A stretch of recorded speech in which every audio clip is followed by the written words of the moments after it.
ನಮಸ್ಕಾರ ನಮ್ಮ ಎಲ್ಲ ಚಾಲಕರಿಗೆ. ಏನಂದರೆ ನಾವು ಬಂದಿದ್ದೆ ಫಸ್ಟು ಎಲ್ಲರೂ ಅನ್ಕೋತಿದ್ದೀರಾ ಏನಿವರು ಆಟೋ ಆಟೋ ಅಂತ ಬಂದರು, ಮೀಟ್ರು ಅಂತ ಟ್ಯಾಕ್ಸಿಗೆ ಹೋದ್ರು ಈ ಸಡನ್ಲಿ, ಆಮೇಲೆ ಆಟೋದವ್ರನ್ನ ಏನು ಮರ್ತ್ಬಿಟ್ರು ಹಾಗೆ ಹೇಗೆ ಅಂತಿದ್ರಿ. ಆ ಥರದ್ದೇನೂ ಇಲ್ಲ. ಇನ್ಮೇಲೆ ನಾವು ಆಟೋಗೂ ಸ್ಟಾರ್ಟ್ ಮಾಡಿದ್ದೀವಿ. ಯಾಕಂದರೆ ಮೀಟ್ರ್ ರೇಟು ಅದು ಇದು ಅಂತ ಎಲ್ಲ ತುಂಬ ಗೊಂದಲಗಳಿತ್ತು. ಅದೇನೂ ಬೇಡ. ಇವಾಗ ಮೀಟ್ರ್ ಹಾಕ್ಕೊಂಡು ಓಡಿಸೋಕ್ಕೆ ನಮ್ಮ ಆಟೋದವರೆಲ್ಲ ರೆಡಿಯಾಗಿದ್ದಾರೆ. ಯಾಕಂದರೆ ಅವ್ರಿಗೂ ಆಪು ಇಷ್ಟು ದಿನ ಇರಲಿಲ್ಲ, ಇನ್ಮೇಲೆ ಆಪು ಬರುತ್ತೆ. ನಾಳೆಯಿಂದ ನಾವು ಮೀಟರ್ಗಳನ್ನ ರೋಡಲ್ಲಿ ಎಲ್ಲಿ ಸಿಗ್ತಾರೆ ಅಲ್ಲೇ ಫಿಟ್ ಮಾಡ್ಕೊಡ್ತೀವಿ. ಕ್ಯಾಪ್ನ ಇದು ಯಾವುದೇ ಥರದ ಅಮೌಂಟ್ ಇರಲ್ಲ, ಏನಿರಲ್ಲ, ಫ್ರೀಯಾಗಿ ಫಿಟ್ ಮಾಡ್ಕೊಡ್ತಾ ಇದೀವಿ. ನಾವೇ ಖುದ್ದಾಗಿ ನಾನೇ ಮಾಡ್ಕೊಡ್ತಿದ್ದೀನಿ ಫಿಟ್. ಎಲ್ಲಿ ಅಂತ ಕಮೆಂಟ್ ಬಾಕ್ಸಲ್ಲಿ. ನಾಳೆ ಯಾವುದು ಸರ್? ಜಯನಗರ ಮೆಟ್ರೋ ಸ್ಟೇಷನ್ ಹತ್ರ ಬೆಳಿಗ್ಗೆ 10 ಗಂಟೆಯಿಂದ ಸಂಜೆ ತನಕ ಇರ್ತೀವಿ. ಯಾರ್ಯಾರಿಗೆ ಕ್ಯಾಬ್ ಬೇಕು ಡೈರೆಕ್ಟಾಗಿ ನಾನು ನಂಬರ್ ಹಾಕಿರ್ತೀನಿ, ಕಾಲ್ ಮಾಡಿ. ಎಲ್ಲರಿಗೂ ಕ್ಯಾಬ್ ಫಿಟ್ ಮಾಡ್ಕೊಡ್ತೀನಿ. ಹಾಗೆ ಸ್ಟಿಕ್ಕರು ಒಳಗಡೆ ಬಂದ್ಬಿಟ್ಟು ಒಂದು ಸ್ಟಿಕ್ಕರ್ ಕಡ ಕೊಡ್ತೀವಿ, ಗ್ರಾಹಕರು ನೋಡ್ಕೊಳ್ಳಿ ಅಂತ. ನೋಡಿ, ಗ್ರಾಹಕರಿಗೆ ಈ ತರ ಸ್ಟಿಕ್ಕರ್ಸ್ ಇರುತ್ತೆ. ಡೈರೆಕ್ಟ್ಲಿ ಅವರು ನೋಡ್ತಾರೆ, ನಿಮ್ಗೆ ಏನಾಗುತ್ತೆ ನಮ್ಮ ಆಪ್ ಬಗ್ಗೆ ಅವ್ರಿಗೆ ಇನ್ಫಾರ್ಮೇಶನ್ ಹೋಗುತ್ತೆ. ಅದಾದ ನಂತರ ಇಲ್ಲೇನು ನಾವು QR ಕೋಡ್ ಕೊಟ್ಟಿದ್ದೀವಿ. ಅವರು ಆಂಡ್ರಾಯ್ಡ್ ಮೊಬೈಲ್ ಆದ್ರೆ ಆಂಡ್ರಾಯ್ಡ್ ಮೊಬೈಲ್ ಅವರು, ಮತ್ತೆ ಐಫೋನ್ ಆದ್ರೆ ಐಫೋನು. ಸೊ ಈ ತರ ಡೌನ್ಲೋಡ್ ಮಾಡ್ಕೊಳ್ಬಹುದು. ಸೊ ಈ ರೀತಿಯಾಗಿ ಆಟೋ ಇಂದ ನಿಮ್ಗೆ ಏನು ಗ್ರಾಹಕರಿಗೆ ಒಂದು ಸಿಗುವಂತದ್ದು ಯಾವ ತರ ಆಪ್ ಸಿಗುತ್ತೆ ಅಂತ ಹೇಳ್ಬೋದು. ಮತ್ತೆ ಇದು ಸ್ಟಿಕ್ಕರ್ ಇದೆ, ದಯವಿಟ್ಟು ಎಲ್ಲ ಚಾಲಕರು ಇದನ್ನು ಪಡ್ಕೊಂಡು. ಸೊ ಆದಷ್ಟು ಗಾಡಿಗಳು ನಮ್ಮ ಬೆಂಗಳೂರಲ್ಲಿ ಸೊ ಈ ತರ ಸ್ಟಿಕ್ಕರ್ ಮತ್ತೆ ಕ್ಯಾಪು ಮತ್ತೆ ಈ ತರ ಬೋರ್ಡು, ಸೊ ಇದನ್ನೆಲ್ಲ 3 ಹಾಕಿಸ್ಕೊಂಡ್ರೆ ನಿಮ್ಗೆ ಮೀಟರ್ ವ್ಯವಸ್ಥೆ ಏನಿದೆ ಅದು ತುಂಬಾ ಜನರಿಗೆ ಹೋಗುತ್ತೆ, ಮತ್ತೆ ತುಂಬಾ ಜನ ಬುಕ್ ಮಾಡ್ತಾರೆ. ಸೊ ಹಾಗಾಗಿ ಎಲ್ಲ ನಮ್ಮ ಆಟೋ ಚಾಲಕರಿಗೆ ನಾವು ಹೇಳೋದು, ದಯವಿಟ್ಟು ಆದಷ್ಟು ಇದೇನಿದು 3 ನಾವು ಕೊಡ್ತಾ ಇದೀವಿ. ಶಿವಣ್ಣವ್ರ ಕಾಂಟ್ಯಾಕ್ಟ್ ಮಾಡಿ ನೆಲ್ಲ ತಗೊಳ್ತಾ ಬನ್ನಿ. ನೀವು ಇವತ್ತು ಕ್ಯಾಪ್ ಹಾಕಿಸ್ಕೊಳ್ತಿದ್ದಾರೆ, ಇದ್ರ ಬಗ್ಗೆ ನಿಮ್ಗೆ ನನ್ನ ಹೇಗೆ ಗೊತ್ತಾಗ್ತಿತ್ತು? ತುಂಬಾ ಖುಷಿ ಆಗ್ತಾ ಇದೆ. ನಮ್ಮ ಮೊದಲು ಈಗ ಎಲ್ಲ ಆನ್ಲೈನ್ಗೆ ಅಡಿಟ್ ಆಗ್ಬಿಟ್ಟಿದ್ದಾರೆ. ಹಂಗಾಗಿ ಈಗ ಮತ್ತೆ ಮೀಟರ್ ಕಾನ್ಸೆಪ್ಟ್ ಬಂದಿರೋದು ತುಂಬಾ ಖುಷಿ ವಿಚಾರ ಬೆಂಗಳೂರು ಜನತೆಗೆ. ಅವ್ರಿಗೂ ದುಡ್ಡು ಉಳಿತಾಯ ಆಗುತ್ತೆ, ಡ್ರೈವರ್ಗೂ ದುಡ್ಡು ಉಳಿತಾಯ ಆಗುತ್ತೆ, ಕಮಿಷನ್ ಆ ಥರ. ಆನ್ಲೈನ್ ಕಂಪ್ನಿಗಳು ಮನಸ್ಸಿಗೆ ಬಂದಂಗೆ ರೇಟ್ ಮಾಡ್ತಾ ಇದ್ದಾರೆ. ಒಂದೊಂದು ಟೈಮಲ್ಲಿ ಜಾಸ್ತಿ ಮಾಡ್ತಾ ಇದ್ದಾರೆ, ಒಂದೊಂದು ಟೈಮಲ್ಲಿ ಮೀಟ್ರ್ಗಿಂತಲೂ ಕಮ್ಮಿ ಕೊಡ್ತಾ ಇದ್ದಾರೆ. 13 ರೂಪಾಯಿ, 14 ರೂಪಾಯಿ, 13.5 ರೂಪಾಯಿ ಆ ಥರ ಎಲ್ಲ ರ್ಯಾಪಿಡೋದವರೆಲ್ಲ ಮಾಡ್ತಾ ಇದ್ದಾರೆ. ಹಾಗಾಗಿ ಊಬರರು ಕಮ್ಮಿ ಕೊಡ್ತಾ ಇದ್ದಾರೆ. ಒಂದು ರೋಡು ಚೇಂಜ್ ಮಾಡಿತ್ತು ಅಂದ್ರೆ ಊಬರರು ದುಡ್ಡು ಕಟ್ ಮಾಡ್ತಾರೆ. ಇದರಲ್ಲಿ ಯಾವುದೇ ರೀತಿ ಆ ಥರ ಆಗಲ್ಲ. ನಾವು ಹೆಂಗ್ ಹೋಗ್ತೀವಿ ಆ ಥರ ಮೀಟ್ರು ರನ್ ಆಗುತ್ತೆ. ಈಗ ಆನ್ಲೈನ್ ಬಾಡಿಗೆ ಸ್ಟಾರ್ಟ್ ಆಗ್ತಾ ಇದೆ. ಸೊ ನೀವು ಕ್ಯಾಬ್ಗಳೆಲ್ಲ ಮಾಡ್ತಿದ್ದಾರೆ, ನಮ್ಮ ಆಟೋ ಚಾಲಕರು ಮಾಡ್ತಿದ್ದಾರೆ. ಯಾಕೆಂದ್ರೆ ಜನಗಳು ತುಂಬಾ ಅಡಿಟ್ ಆಗ್ಬಿಟ್ಟಿದ್ದಾರೆ.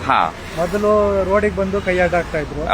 ಈಗ ಈ ಓಲಾ ಊಬರು ಆ ಥರ ಎಲ್ಲದು ಆನ್ಲೈನ್ ಕಂಪ್ನಿ ಬಂದಿರೋದ್ರಿಂದ ಕೂತಿದ್ದ ಜಾಗದಲ್ಲಿ ಗಾಡಿ ಬೇಕು ಅಂತಾರೆ.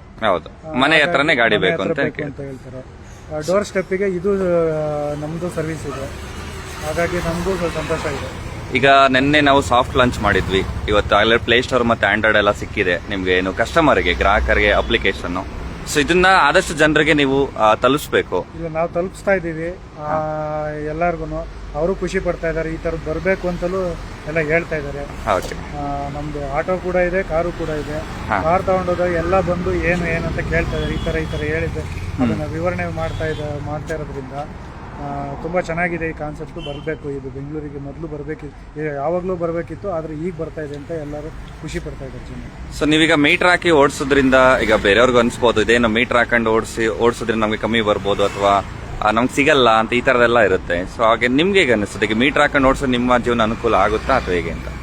ಸರ್, ಮೀಟರ್ ಹಾಕೊಂಡು ಕರ್ದಲ್ಲಿಗೆ ಹೋದ್ರೆ ಎಲ್ಲರಿಗೂ ಸಂತೋಷ ಆಗುತ್ತೆ. ನಾವು ಕೇಳೋದಕ್ಕಿಂತ ಮುಂಚೆ ಇಷ್ಟು ಅಮೌಂಟ್ ಕೊಡಿ ಅಂತ ಕೇಳೋದ್ಕಿಂತ ಮೀಟರ್ ತಿರುಗಿಸ್ತಿದ್ದಂಗೆನೆ ಅವರೇ ಖುಷಿಯಾಗಿ ಕುಂತ್ಕೊಂಡು ಇಳಿಬೇಕಾದ್ರೆ 10 ರೂಪಾಯಿ, 15, 20 ಅವ್ರ ಮನಸ್ಸಿಗೆ ಎಷ್ಟು ಖುಷಿ ಆಗುತ್ತೆ ಅಷ್ಟು. ಇಲ್ಲ, ಸ್ಕ್ಯಾನ್ ಮಾಡೋದು ಸರ್ವಿಸ್ ಆದ್ಮೇಲೆ ನಿಮ್ಗೆ ಎಕ್ಸ್ಟ್ರಾ ಕೊಡೋದು ಒಳ್ಳೇದು ಅಂತ ಹೇಳ್ತೀರಾ? ಅವರೇ ಖುಷಿಯಾಗಿ ಸ್ಕ್ಯಾನ್ ಮಾಡೋದಿರ್ಬೋದು, ಇಲ್ಲ ಕ್ಯಾಶ್ ಕೊಡೋದ್ರಲ್ಲಿ ಆಗಿರ್ಬೋದು, ಅವರೇ ಕೊಟ್ಟೋಗ್ತಾರೆ. ಇಷ್ಟು ಅಂತ ಹೇಳಕ್ಕಾಗಲ್ಲ. ಅವ್ರ ಮನ್ಸಿಗೆ ಖುಷಿ ಆದಂಗೆ ಅಮೌಂಟ್ ಕೊಟ್ಟು. ಆಟೋದವ್ರು ಅಂದ್ರೆ ಆಪತ್ ಬಾಂಧವರು ಅಂತ ಕರೀತಾರೆ. ಸೊ ಹಾಗಾಗಿ ನಿಮ್ಗೆ ನಿಮ್ತನ ಮತ್ತೆ ನಿಮ್ಗೆ ಗೌರವ ಸಿಗೋದು ಮೀಟರ್ ಇಂದ ಅಂತ ಹೇಳ್ತೀರಾ? ಖಂಡಿತ. So thanks. ಸೊ ಇದೇ ತರ ನಿಮ್ಮ ಚಾಲಕರಿಗೂ ಒಂದು ಹೇಳ್ಬಿಡಿ ಮನೆ. ಸೊ ಯಾವ ತರ ಈಗ ನಾವು ಕ್ಯಾಪ್ ಹಾಕಿಟ್ಟು ನೀವು ಹೇಗೆ ಬಂದ್ರಿ ಇವಾಗ? ಈಗ ನಮ್ಗೆ ಇದ್ರ ಬಗ್ಗೆ ನಮ್ದು ಆಲ್ರೆಡಿ ಕಾರ್ ಇರೋದ್ರಿಂದ ನಮ್ದು ಆಟೋನು ಇದೆ. ಹಂಗಾಗಿ ಫೇಸ್ಬುಕ್ ಅಲ್ಲೆಲ್ಲ ನಿಮ್ಮ ಲೈವ್ಗಳು ನಾವು ನೋಡ್ತಾ ಇದ್ದೀವಿ. ಅದರಿಂದ ಪ್ರೇರಣೆಯಿಂದ ನಾವು ಬಂದಿದ್ದೀವಿ. ಸರಿ ಸರ್. ಓಕೆ, ಮತ್ತೆ ಶರಣ ನೋಡಿ, ಕ್ಯಾಪು ಬಲವಂತ ಇಲ್ಲ ಯಾರಿಗೂ, ಯಾರಿಗೆ ಬೇಕು ಅವ್ರು ಹಾಕಿಸ್ಕೋಬೋದು. ಬಲವಂತಾಗಿ ನಗರ ಮೀಟರ್ ಡೌನ್ಲೋಡ್ ಮಾಡಿಸ್ಕೊಳ್ಳೋರು ಪ್ರತಿಯೊಬ್ಬರು ಕ್ಯಾಪ್ ಹಾಕಿಸ್ಕೋಬೇಕಂತ ಏನಿಲ್ಲ. ಇಷ್ಟ ಆಯ್ತವ್ರು ಹಾಕಿಸ್ಕೋಬೋದು, ಇಲ್ದಿರೋರ್ದು ಏನಿಲ್ಲ. ಕ್ಯಾಪ್ ಹಾಕಿಸ್ಕೊಳ್ತಿರೋರು ಆ್ಯಪ್ ಯೂಸ್ ಮಾಡ್ಬೇಕಂತ ಏನಿಲ್ಲ, ಆ್ಯಪ್ ಖಂಡಿತವಾಗ್ಲೂ ಯೂಸ್ ಮಾಡ್ಬೋದು. ಹಾಗೆ ಹೇಳ್ತಾ ಮತ್ತೆ ಒಂದು ಕ್ಯಾಬ್ ಇರೋದ್ರಿಂದ ನಮ್ಮ ಚಾಲಕರಿಗೆ ಏನ್ ಉಪಯೋಗ ಅಂದ್ರೆ, ಈಗ ಮೊದಲು ಎಲ್ಲರೂ ಏನ್ ಮಾಡ್ತಾರೆ, ಖಾಲಿ ನಿಂತಿದ್ರೆ ಇವ್ರು ಓಲಾ ಊಬರ್ ಓಡಿಸ್ತಾರೆ ಅಂತ ಯಾರು ಮೀಟರ್ಗೆ ಕೇಳಲ್ಲ. ನಾವು ಒಂದು ಕ್ಯಾಪ್ ಹಾಕಿರೋದ್ರಿಂದ ಅವರಿಗೆ ಎಷ್ಟೋ ಜನಕ್ಕೆ ಗೊತ್ತಾಗುತ್ತೆ ಇದು ಮೀಟರ್ ಆಟೋ ಮೀಟರ್ ಆನ್ ಮಾಡ್ಕೊಂಡು ಬರ್ತಾರೆ ಅನ್ನೋದು ಒಂದು ಪ್ಲಸ್ ಪಾಯಿಂಟ್ ಆಗುತ್ತೆ. ಓಕೆ, ಜನ ಈಸಿಯಾಗಿ ನಿಮ್ಮನ್ನ ರೆಕಗ್ನೈಸ್ ಮಾಡ್ತಾರೆ, ಗುರ್ತಿಡಿತಾರೆ. ಓಕೆ, ಸೊ ಹಾಗಾಗಿ ನೀವು ಈಗ ಲೈಟ್ ಹಾಕಿಸ್ಕೊಂಡು ಬರ್ತೀರಾ. ಈಗ ಸಂಜೆ ಹೊತ್ತು ಲೈಟ್ ಹಾಕೊಂಡು ಹೋಗಿತ್ತು, ಅಥವಾ ನೀವು ಬೆಳಗ್ಗೆ ಇದ್ದಾಗ ಕ್ಯಾಬ್ ಹೊತ್ತಾಗ್ಲಿ ಬೆಳಗ್ಗೆ ಹೊತ್ತಾಗ್ಲಿ ಸಂಜೆ ಹೊತ್ತು ಲೈಟ್ ಆನ್ ಮಾಡಿರ್ತೀವಿ, ಅದರಿಂದ ಕಾಣುತ್ತೆ, ಗೊತ್ತಾಗುತ್ತೆ. ಬೆಳಗ್ಗೆ ಹೊತ್ತು ಆಲ್ರೆಡಿ ಅದು ಇರೋ ಕ್ಯಾಪ್ ಇರೋದ್ರಿಂದ ಕ್ಯಾಪ್ ನೋಡಿ ಯಾರು ಬೇಕಾದ್ರೂ ಹೋಗ್ಬೇಕಾದ್ರೆ ಕೈ ಮೀಟರ್ಗೆ ಕರೆಕ್ಟ್ ಆಗಿ ಬರ್ತಾರೆ ಇವರು ಅನ್ನೋದು ಒಂದು ಜನದಲ್ಲಿ ನಂಬಿಕೆ ಬರುತ್ತೆ. ಓಕೆ, ಸೊ ಇದರಿಂದ ನಿಮ್ಗೆ ಆನ್ಲೈನ್ ಬಂದಾಗ ಟ್ರಿಪ್ ಮಾಡ್ತೀರಾ, ಕೈ ಬಾಡಿಗೆ ಬಂದಾಗ ಟ್ರಿಪ್ ಮಾಡ್ತೀರಾ? ಮಾಡ್ತೀವಿ, ಎರಡು ಕೂಡ ಮಾಡ್ತೀವಿ. ಆನ್ಲೈನ್ ಈಗ ಆನ್ಲೈನ್ ಯುಗ ಆಗಿರೋದ್ರಿಂದ ಆನ್ಲೈನ್ ಮಾಡ್ತೀವಿ, ಆಫ್ಲೈನ್ ಮಾಡ್ತೀವಿ. ಒಳ್ಳೇದು ಸರ್. ಸೊ ಬೆಂಗಳೂರಲ್ಲಿ ಬೇಕಾಗಿರೋದೆ ಅದು ಜನರಿಗೆ ಅಲ್ವಾ, ಸೊ ಹಾಗಾಗಿ ಒಂದು ಸ್ಟಿಕ್ಕರ್ ಹಾಕ್ಬಿಡಿ. ಜನರಿಗೆ ಹೇಳಿದಾಗ ಆದಷ್ಟು ಹೇಳಿ ತಲುಪಿಸಿ. ಸೊ ಈಗ ಮೊದಲೆಲ್ಲ ಆ್ಯಪ್ ಇರಲಿಲ್ಲ ಕಸ್ಟಮರ್ಗೆ ಅಂತ ಹೇಳ್ತಾ ಇದ್ರು, ಈಗ ಬಂದಿದೆ, ಎಲ್ಲ ಡೌನ್ಲೋಡ್ ಮಾಡಿಸಿ. ನಿಮ್ಮ ಸಹಕಾರ ಹೀಗೆ ಇರಲಿ ಅಂತ ಕೇಳ್ಬೇಕು. ಧನ್ಯವಾದಗಳು, ಥ್ಯಾಂಕ್ ಯು.